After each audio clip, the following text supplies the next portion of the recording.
عليك يا دكتور، في يوم يوم لا، يوم غلط. وانا اقول لنفسي انا ما بخسش ليه.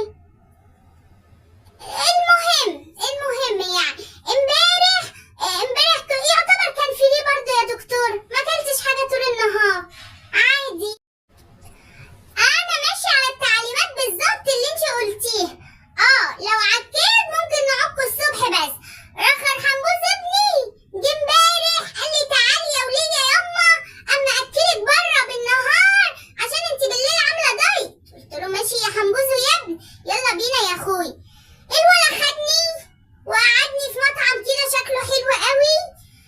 لا فول وطعميه. لا لا لا لا انا لا يمكن اعك يا دكتوره. وجاب لي 3-4 سندوتشات. السندوتش اسمه قنبله، عباره عن فول وطعميه وبيض مسلوق. وانت قلت لي البيض مسلوق حلو. شفت انا ماشيه على التعليمات بالظبط ازاي.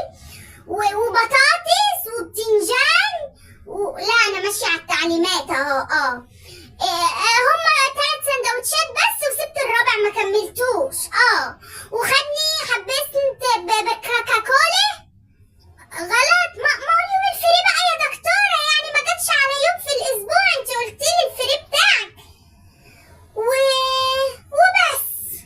وقعدنا نتمشى شويه قال لي عشان تهضمي الاكل يوم وما تبقيش انت كده غلطتي. حلو. بس جينا بقى في وجبه الغدا دي اكلناها في البيت بقى.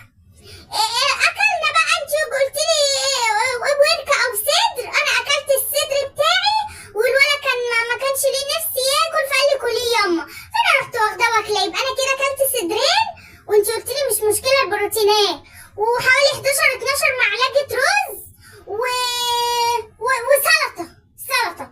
عملت لي حله سلطه قد كده اهو وقعدت اكل فيها. حلو صح؟ وحرست البيبس. بس ظبطت في العشاء. جيت بقى في العشاء ونفذت اللي انت قلتي عليه. اتعشى قبل ما انام بساعتين. انا نايمه الساعه 4 الفجر، كلت الساعه 2 بالليل. حلو. كلت ايه بقى؟ انت قلتي لي مزايا. رحت رايحه جايبه فردة